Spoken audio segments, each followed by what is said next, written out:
नमस्ते दोस्तों। तो हम आ चुके हैं मैनेजमेंट के फोर्थ फंक्शन पे या कह सकते हैं सेकंड लास्ट फंक्शन पे, जो कि है डायरेक्टिंग। और चैप्टर है हमारा चैप्टर नंबर 7।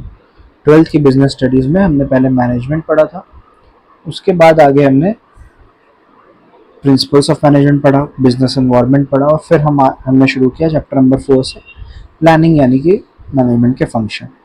फिर ऐसे ही फिफ्थ ऑर्गेनाइजिंग, सिक्स स्टाफिंग, और अब हम पहुंच चुके हैं 7th चैप्टर यानी कि डायरेक्टिंग पर। चलिए शुरू करते हैं। इसमें भी हम इन पिछले 4 चैप्टर्स की तरह क्या करेंगे, पिछले 3 चैप्टर की तरह introduction, meaning, feature, importance, elements, ये सब पढ़ेंगे।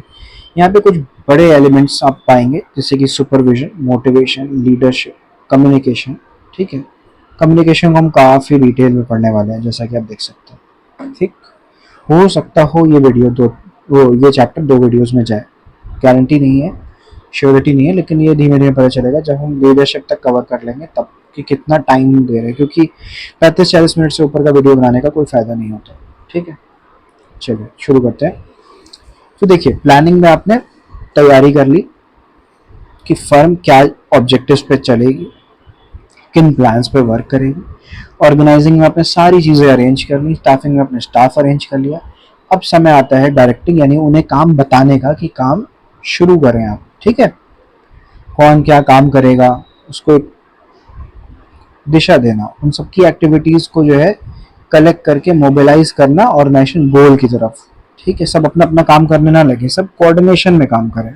ठीक है, सबके बीच में अच्छा कम्युनिकेशन हो, और क्या कहते हैं कि जो ऑर्डर्स मिलें अथवा जो काम करने के रिस्पॉन्सिबिलिटी और अकाउंटेबिलिटी हो, वो एक फ्लो में चले।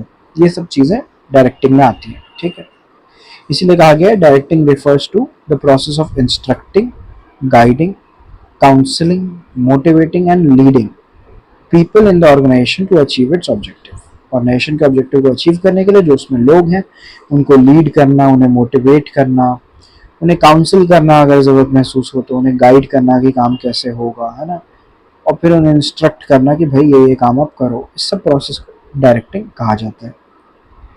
Directing initiates action. अब तक हम क्या कर रहे थे, हम फर्म हमारी स्टार्ट नहीं हो रही थी, प्लानिंग में, ऑर्गेनाइजिंग में, स्टाफिंग में फर्म शुरू नहीं हुई थी, लेकिन डायरेक्टिंग के साथ साथ फर्म शुरू हो जाती है, बिजनेस ऑपरेट होने लगता है। ठीक है, directing takes place at every level of management. हर लेवल ऑफ मैनेजमेंट डायरेक्टिंग करता ही है। ठीक है, top level management middle level को डायरेक्ट करता है, मिडिल लेवल लोअर लेवल को, और लोअर लेवल वर्कर्स वर्कफोर्स को।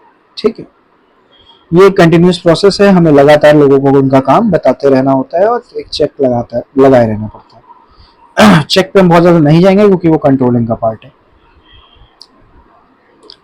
डायरेक्टिंग फ्लो होती है टॉप टू बॉटम, मतलब कि ऊपर से नीचे, सबसे जैसा अभी मैंने आपको बताया, टॉप वाला मिडिल को करता है, मिडिल वाला लोअर को करता है, वही चीज़ कही गई यहाँ पे। इंपॉर्टेंस क्या है, इनिशिएट एक्शन, बिल्कुल इसी से काम हमारा शुरू होता है, तो बहुत इंपॉर्टेंट है। इंटीग्रेट्स ग्रुप एक्टिविटी, लोग अलग अलग अपना अपना काम कर रहे हैं, उन्हें ग्रुप करना, उन्हें जो है डायरेक्ट करना कम जो ऑर्गेनाइजेशन है उसके गोल्स की तरफ। मीन्स ऑफ मोटिवेशन, डायरेक्टिंग ही एक सोर्स है जिससे कि लोग मोटिवेट होते हैं एम्प्लॉयज काम करने के प्रति। ठीक है, डायरेक्टिंग फैसिलिटेट चेंजेस, जैसे जैसे काम होता जाता है चीज़ें समझ में आती जाती हैं, कोई प्रॉब्लम हो रही है, ऑर्गेनाइजिंग में कोई चेंज करना है, स्टाफिंग में कोई चेंज करना है, प्लानिंग में कोई चेंज करना है, ये सब डायरेक्टिंग फैसिलिटेट कर पाता है, उन चेंज को एम्प्लॉय कर पाता है। हालांकि चेंज की ज़रूरत है ये महसूस करना कंट्रोलिंग का काम है, वो हम आगे पढ़ेंगे अगले चैप्टर में। लेकिन ऐसे चेंजेस जो आते रहें कंटिन्यूस, क्योंकि प्लानिंग, स्टाफिंग, ऑर्गेनाइजेशन चल रही है, उन चेंजेस को इम्प्लीमेंट डायरेक्टिंग ही करता है। ठीक है, जैसे फॉर एग्जांपल एक एम्प्लॉय ऐड हुआ, हमें ज़रूरत महसूस हुई थी कंट्रोलिंग के कारण कि भाई ये जो डिपार्टमेंट है इसमें 5 नहीं 6 एम्प्लॉयज़ की ज़रूरत है, अभी 5 ही काम कर रहे हैं। तो फिर से प्लान हुआ, फिर से स्टाफिंग हुई, ट्रेनिंग हुई, और एक एम्प्लॉय ऐड हुआ। अब इस एम्प्लॉय को पुराने एम्प्लॉयज़ के बीच में इंट्रोड्यूस कराना, उन्हें घुलाना मिलवाना, ये सब चीज़ें क्या है, डायरेक्टिंग का काम है। ठीक है, डायरेक्टिंग स्टेप में सब आता है। Provide stability and balance in the organisation, ये ऑर्गेनाइजेशन में एक स्टेबिलिटी और बैलेंस लाता है। ठीक है, अब डायरेक्टिंग में क्या क्या चीज़ें आ जाती हैं, सुपरविजन आता है, आप नज़र बनाए रखो कि काम सही से हर कोई कर रहा है कि नहीं, बताते रहो लोगों को। मोटिवेशन, यानी कि अगर कोई पीछे हो रहा है, ढीला पड़ रहा है, किसी को कोई डीमोटिवेट हो रहा है, दिक्कत आ रही है ना, तो उसे मोटिवेट करना, ठीक। ये एक बिजनेस मैनेजर का काम है, डायरेक्टिंग फंक्शन का एलैबोरेशन। अगला एलिमेंट है हमारा लीडरशिप, उन्हें राह दिखाना, उन्हें उनके आगे चलना, ठीक है। जो स्पेशली जो लोअर लेवल मैनेजर्स हैं वो खुद भी काम करते हैं वर्कफोर्स के साथ, उन्हें दिखाते हैं कि देखिए काम मैं ऐसे कर रहा हूँ, और वो उससे लीड करते हैं, अपनी टीम को लीड करते हैं, ठीक है।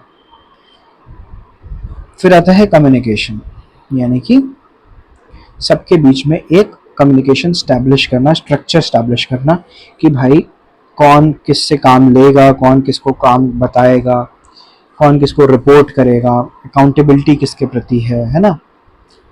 अगर कोई चेन है किसी काम में, तो हाँ भाई इसने काम का इस फर्स्ट प्रोसेस किया, फिर इसने दूसरे को दिया, दूसरा व्यक्ति ये रहेगा, फिर वो तीसरे को देगा, तीसरा चौथे को देगा। तो मतलब दूसरे को पहले और तीसरे से ही मतलब रखना है, चौथे पांचवे छठे से नहीं रखना। ऐसे ही तीसरे को दूसरे और चौथे से रखना है, बाकियों से नहीं रखना। तो ये चीज कम्युनिकेशन स्टैब्लिश करना डायरेक्टिंग का काम होता है, ठीक। सुपरविजन में क्या क्या चीजें आ जाती हैं, दो तरीके हैं, as an element of directing, as a function perform by supervisor. Directing में भी एक एलिमेंट रहता है सुपरविजन का, ठीक, कि हर मैनेजर अपने सबऑर्डिनेट को सुपरवाइज करे कि वो अपना काम सही से कर रहे हैं कि नहीं, और उन्हें गाइड करता रहे ताकि डिजायर्ड ऑब्जेक्टिव अचीव हो। वहीं सुपरवाइजर का काम होता है ऑपरेटिंग लेवल पे, लोअर लेवल पे, कि उसके साथ के जो रिलेटेड वर्कर हैं उनके साथ वो काम करे, लेकिन उनके काम पे भी नजर बनाए रखे।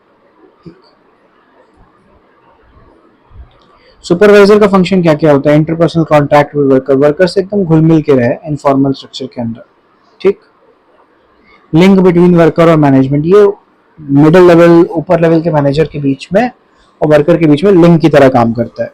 प्रमोट्स ग्रुप यूनिटी, ये यूनिटी को प्रमोट करता है कि भाई सब एक साथ मिलजुल के काम करें, एकजुट होकर काम करें। वर्क परफॉर्मेंस अच्छी हो इंश्योर करना इसकी रिस्पॉन्सिबिलिटी होती है। एम्प्लॉयज को ट्रेन करना भी, नए एम्प्लॉयज जो आ रहे हैं उनको ट्रेन करना भी इसका काम होता है। इन्फ्लुएंस वर्कर्स को इन्फ्लुएंस करना कि भाई आप जो है अच्छे मोराल में रहो, उनको उनका मोराल डेवलप करना, ये सब काम सुपरवाइजर का होता है। प्रोवाइड्स फीडबैक, लोगों को सजेस्ट भी करना, आप ऐसे इम्प्रूव कर सकते हो अपनी स्किल्स को, इस तरीके से आप काम अच्छा कर सकते हो, है ना, प्रमोशन पा सकते हो एक्सेट्रा, ये सब फीडबैक देना भी इसका काम है। फिर एक और एलिमेंट है आपका मोटिवेशन, ठीक, लोगों को स्टिमुलेट करना, इंस्पायर करना, जिससे कि वो गोल्स को अचीव करें। मोटिवेशन की और क्या थ्योरी है, motivation refers to the way in which urges, drives, desires, aspirations, strivings, needs directly control हो और जो है ह्यूमन बिहेवियर एक्सप्लेन हो सके, ठीक है, वो मोटिवेशन कहलाता है। रीजन, लोगों को काम करने क्यों जरूरत है ना, कि कोई किसी तरह से बिहेव कर रहा है किस वजह से, कोई अपने एबिलिटी से कम काम कर रहा है, क्यों कर रहा है भाई कम काम, ये सब चीजें पहले तो देखना होता है कि हाँ, जिससे कि हमें पता चले कि हमें मोटिवेशन की जरूरत है या लोगों को मोटिवेशन की जरूरत है। सबसे पहले तो मोटिव, फिर आएगा मोटिवेशन, फिर आएगा मोटिवेटर्स। मोटिव होता है किसी भी काम को करने का कारण, रीजन, ठीक है, जैसे कि the need for food causes hunger, तो हंगर क्या है, मोटिव है, ठीक है। It induces a person to search for food. Some other examples of motives are thirst, security, need for comfort, recognition, etc. भाई कोई काम आपके यहाँ करने आया है तो इसलिए तो करने आया है कि उसको एक फाइनेंशियल सिक्योरिटी हो सके और वो कंफर्ट में रह सके, एक्सेट्रा। फिर आता है मोटिवेशन, ये लोगों को इंस्पायर और स्टिमुलेट करने का, जिससे कि डिजायर गोल अचीव हो सके, तरीका है, ठीक। मोटिवेटर कौन है, वो व्यक्ति है जो लोगों को मोटिवेट करता है, ठीक। और कुछ टेक्निक्स को भी हम मोटिवेटर बोल सकते हैं, जैसे कि पे, बोनस, प्रमोशन, रिकग्निशन, रिस्पॉन्सिबिलिटी, ये सब चीज़ें देना किसी भी एम्प्लॉय को मोटिवेटर का काम करता है, ठीक। प्रोसेस क्या है इसका भाई, सबसे पहले अनसेटिस्फाइड नीड हमें कोई पता चली, उससे किसी को टेंशन हुआ, उसने ड्राइव किया, उसने कोई बिहेवियर अपनाया, ठीक, उस बिहेवियर को हमने सर्च किया, उस नीड को सेटिस्फाई किया और टेंशन को रिड्यूस किया। ये क्या है? Process of motivation. ये भी एक कंटिन्यूअस प्रोसेस है, चलता रहना चाहिए। मोटिवेशन क्या है? इंटरनल फीलिंग है, एक साइकोलॉजिकल कॉन्सेप्ट है जो एम्प्लॉयज पे फोर्स नहीं हो सकता। ठीक, ये फीलिंग्स है जैसे अर्जेस, ड्राइव, डिजायर, एस्पिरेशन। ठीक, इस तरीके की इंटरनल फीलिंग्स है। मोटिवेशन प्रोड्यूसेस गोल डायरेक्टेड बिहेवियर। ये अगर किसी पर्सन को चाहिए होगा कि वो प्रमोशन पाए, उसको इंक्रीमेंट मिले, उसकी सैलरी बढ़े, तो वो क्या करेगा? वो गोल को अचीव करने के लिए अच्छे से काम करने लगेगा।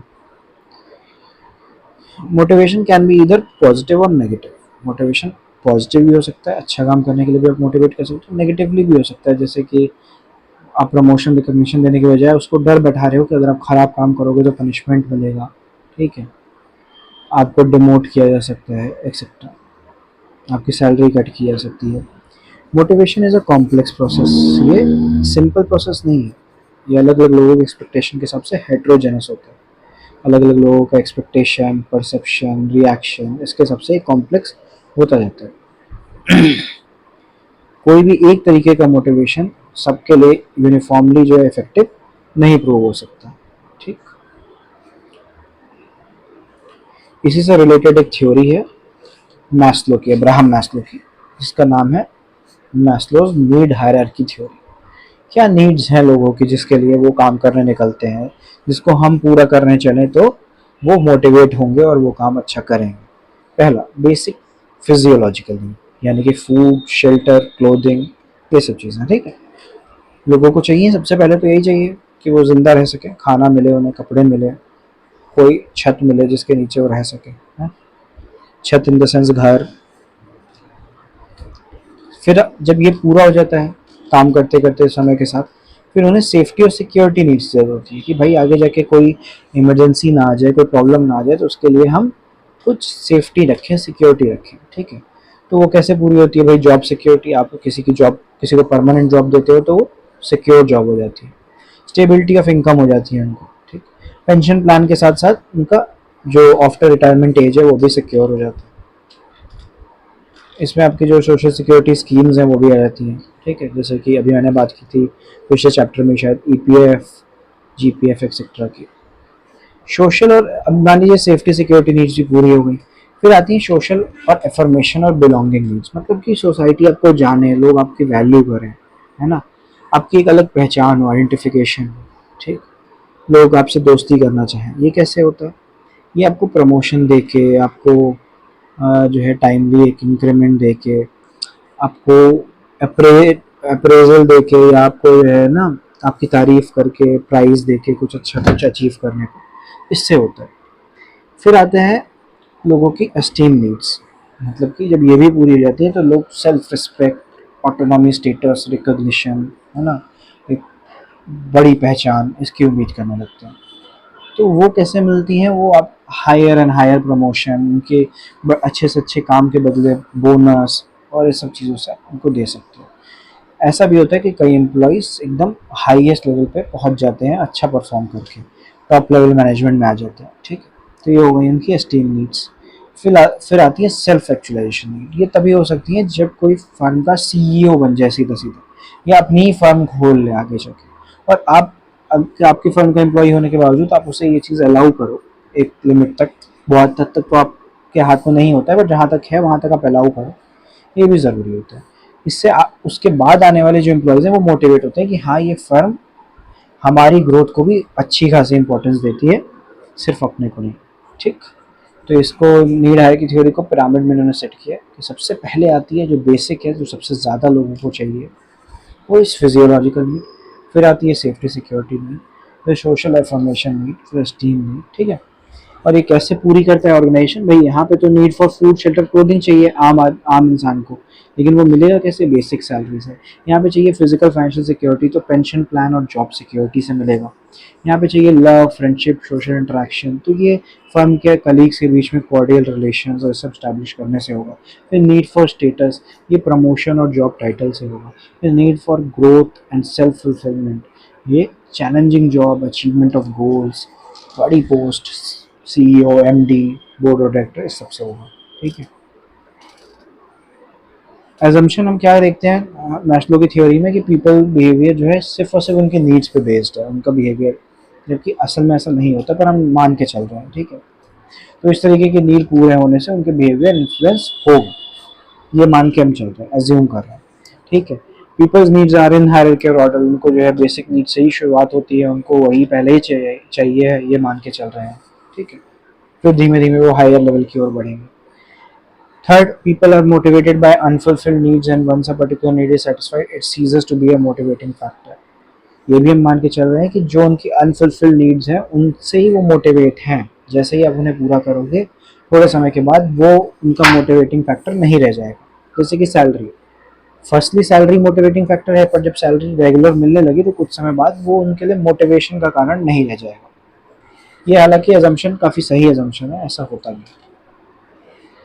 फिर फोर्थ क्या है, person moves to next higher level of hierarchy only when the lower is satisfy. ये भी हम मान के चलते हैं कि वो नेक्स्ट में तभी जाएगा जब पिछले वाला सेटिस्फाई हो जाएगी, पिछली नीड सेटिस्फाई हो जाएगी। कंक्लूजन कि despite such criticism the theory is still relevant because needs are important to understand the human behaviour, ठीक। अच्छा, इंसेंटिव्स किस किस तरीके के होते हैं? फाइनेंशियल इंसेंटिव्स होते हैं, नॉन फाइनेंशियल इंसेंटिव्स होते हैं। फाइनेंशियल इंसेंटिव्स में आता है आपका pay and allowances, productivity link wage incentive PLI बहुत ज़्यादा आजकल चल रही है, bonus, profit sharing, co partnership, retirement benefit और परक्विजिट्स। जैसे कि आपने सैलरी दी है ना, कुछ उसके साथ अलाउंस दिए जैसे कि एचआरए, डीए एक्सेट्रा, है ना। हाउस रेंट अलाउंस है, एचआरए का फॉर्म है। डीए डियरनेस अलाउंस यानी कि महंगाई भत्ता, जिस हिसाब से आपका जो इन्फ्लेशन है वो बढ़ रहा है उस हिसाब से आपकी सैलरी को इंक्रीज करना। फिर प्रोडक्टिविटी लिंक वेज इंसेंटिव, मतलब किसी एक व्यक्ति, दो व्यक्ति, एक ग्रुप की वजह से अगर हमारी प्रोडक्टिविटी बढ़ी है, अब बिजनेस का प्रॉफिट हुआ है, तो उससे रिलेटेड जो है क्या कहते हैं कि उनको उनकी सैलरी या उनके काम के रेशियो में इंसेंटिव देना। फिर आता है बोनस। बोनस होता है जैसे कि किसी फेस्टिवल में या किसी ईयर एंडिंग में जब कंपनी को कुछ बड़ा रिसीविंग फाइनेंशियल रिसिप्ट हो रहा है, उस समय बोनस देना एम्प्लॉयज़ को, ये भी फाइनेंशियल इंसेंटिव है।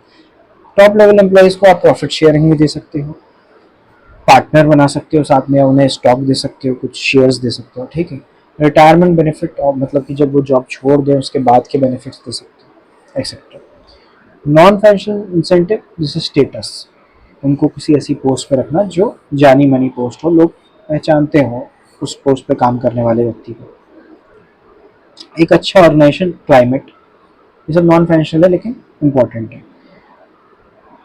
Career advancement opportunity, job enrichment, employ recognition programme, बीच बीच में कुछ prize distribution, award ceremony, employ of the month, ऐसे प्रोग्राम्स करते रहने चाहिए। जॉब सिक्योरिटी, कोई अच्छा काम कर रहा है तो उसको परमानेंट जॉब दिया जाना चाहिए कि भाई आपको हम जॉब से अब कभी निकालेंगे नहीं। एम्प्लॉय पार्टिसिपेशन, बड़े बड़े डिसीजन मेकिंग में एम्प्लॉयज़ को भी साथ मिलेगा। और एम्प्लॉय एम्पावरमेंट, ये सब क्या है? नॉन फाइनेंशियल इंसेंटिव्स है, ठीक है। एम्प्लॉय एम्पावरमेंट तक हो गया, उसके बाद डिफरेंस आप खुद तैयार करेंगे एज यूजुअल। फिर आता है आपका अगला एलिमेंट यानी कि लीडरशिप।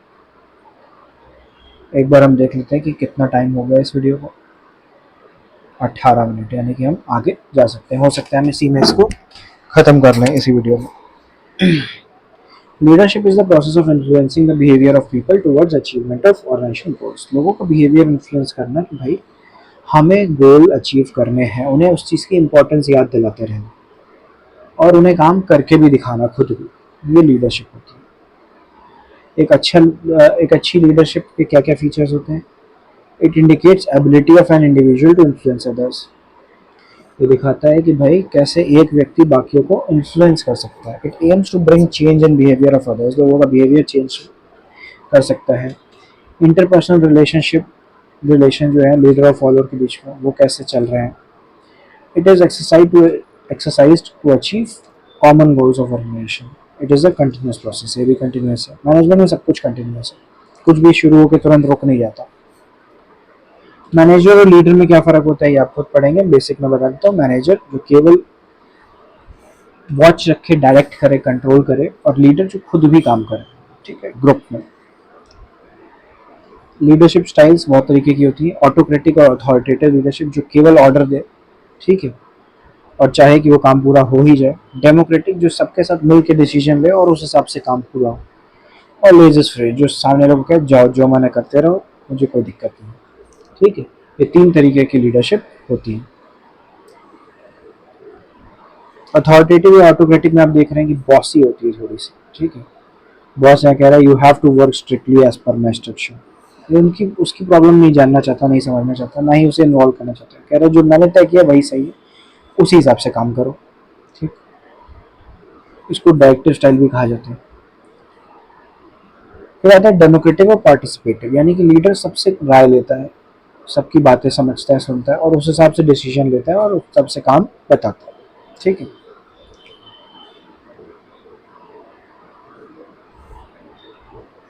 फिर आता है लेजर फेयर या फ्री रेन लीडरशिप। इसमें लीडर कई लोगों से तो कांटेक्ट में होता ही नहीं है, सब एक दूसरे से कांटेक्ट में होते हैं, सब एक दूसरे को काम बता रहे होते हैं, सभी काम कर रहे होते हैं, ठीक है। ऐसे में भी प्रॉब्लम होती है क्योंकि कई लोग को आइडिया नहीं होता कि मुझे करना क्या है, क्या काम है, और इस चक्कर में प्रॉब्लम क्रिएट होती है, ठीक है। तो बेस्ट तो यही रहता है आपका डेमोक्रेटिव और पार्टिसिपेटिव, लेकिन तीन टाइप की है फिलहाल। डिफरेंस आप खुद पढ़ोगे, ये मैं किसी शॉर्ट वीडियो में भी डाल दूंगा, अगर आप कमेंट में लिखोगे कि भाई हमें इसका चाहिए डिटेल्ड एक्सप्लेनेशन। फिर आता है आपका कम्युनिकेशन, ये अपने आप में एक चैप्टर, छोटा चैप्टर जैसा है। कम्युनिकेशन क्या होता है? ये process of exchange of ideas, views, facts, feeling etcetera है बिटवीन टू और more person to reach common understanding. लोगों के बीच में कैसे बातचीत हो रही है, कैसे वो चीज़ें अपनी शेयर कर रहे हैं आपस में, और कैसे वो इस्टेब्लिश कर रहे हैं एक इनफॉर्मल ऑर्गेनाइजेशन को,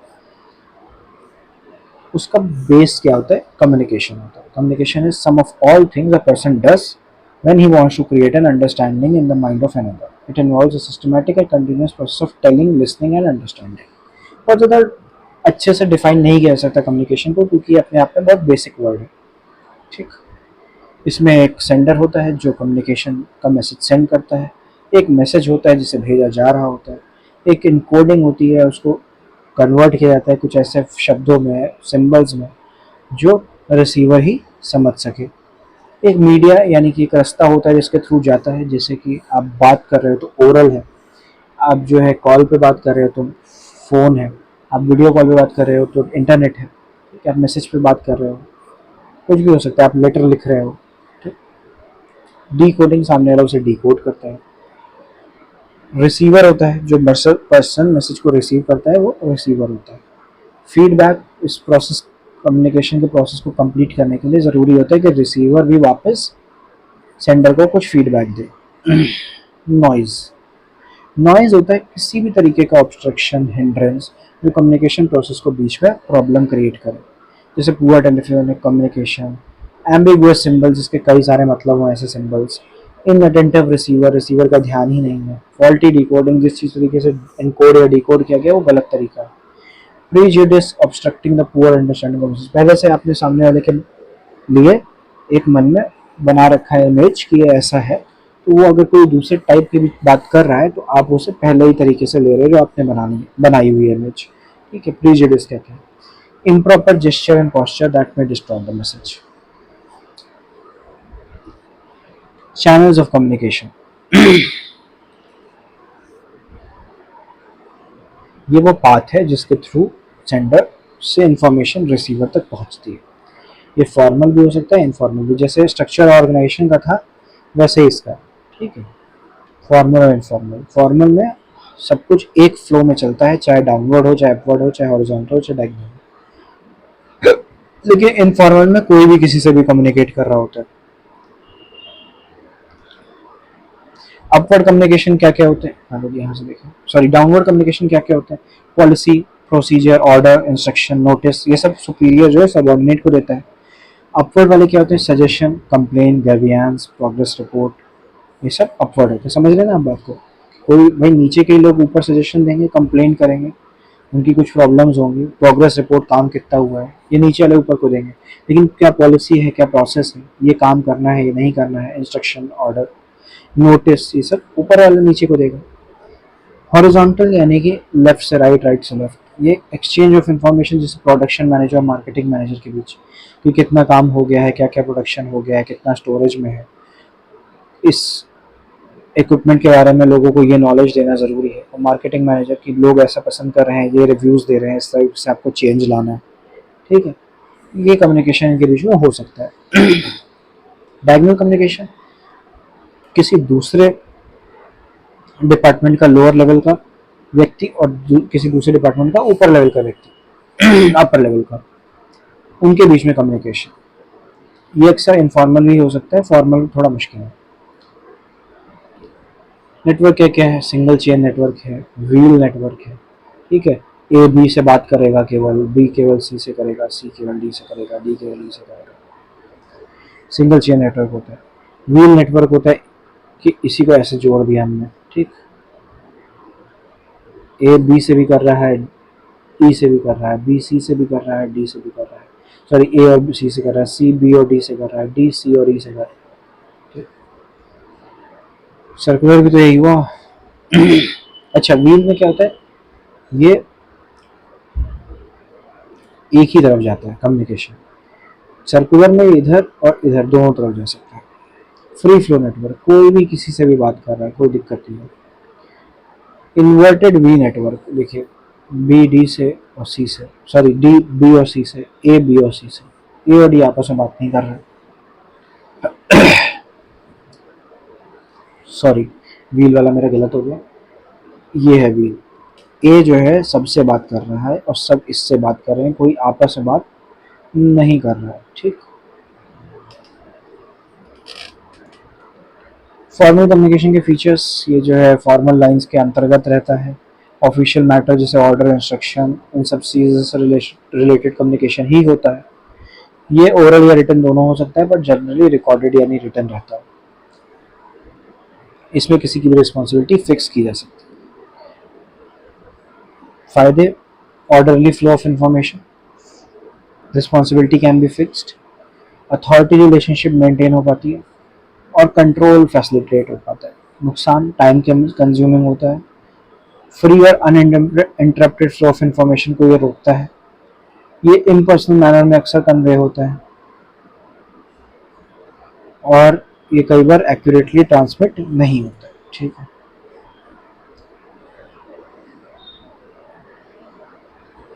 इंफॉर्मेशन कम्युनिकेशन क्या है? गॉसिप्स है ना, अपनी पर्सनल प्रॉब्लम शेयर करना, कोई भी किसी से भी बात कर सकता हो। जैसे यहाँ पे कह रहे हैं, देखिए, you know boss is planning to marry his secretary, सामने कह रहा है अच्छा ऐसा है। इस तरीके के र्यूमर्स स्प्रेड होते हैं, जिससे कि हैम्पर भी होता है वर्क एनवायरनमेंट। तो नुकसान भी है, फायदे भी हैं। सब लोग मिलजुल के काम करेंगे, एक दूसरे से सबकी दोस्ती रहेगी, तो लोग फर्म के बारे में भी सोचेंगे और फर्म से जाने से बचेंगे, हटने से बचेंगे। जबकि र्यूमर्स फैलने की वजह से प्रॉब्लम्स भी आएंगी।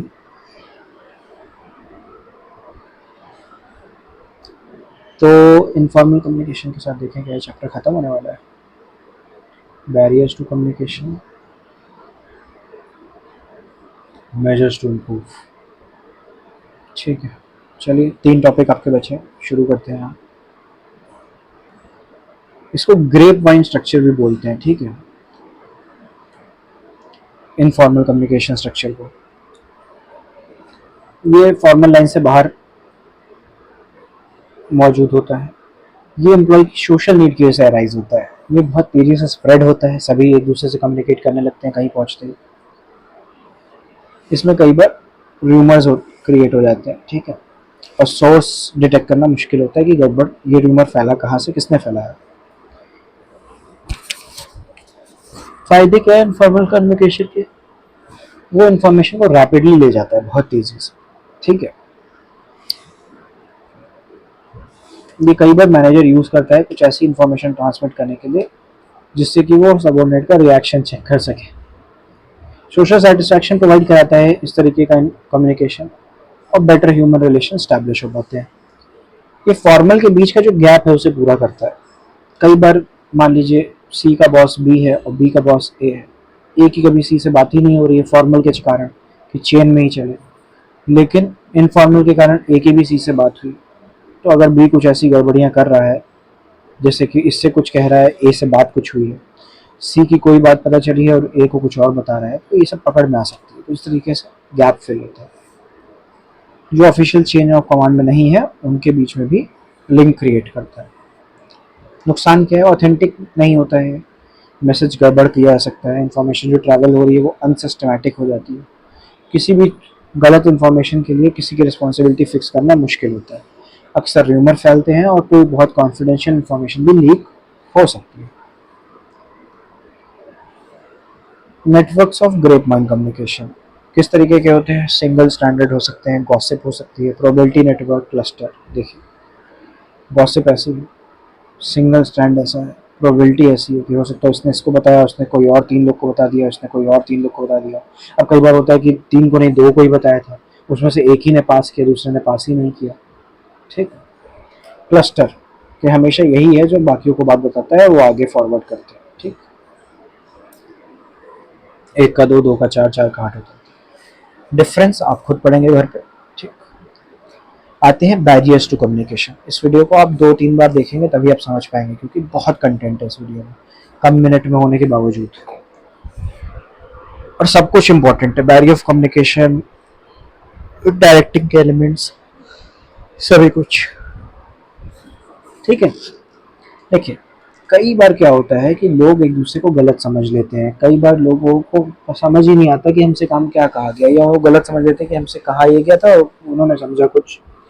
तो ऐसा क्यों होता है, बहुत सारे बैरियर्स आते हैं, बहुत सारे कारण होते हैं जिसकी वजह से कम्युनिकेशन सही से पूरा नहीं होता। एक ने 4 लोग से कहा, 2 समझे 2 नहीं समझे।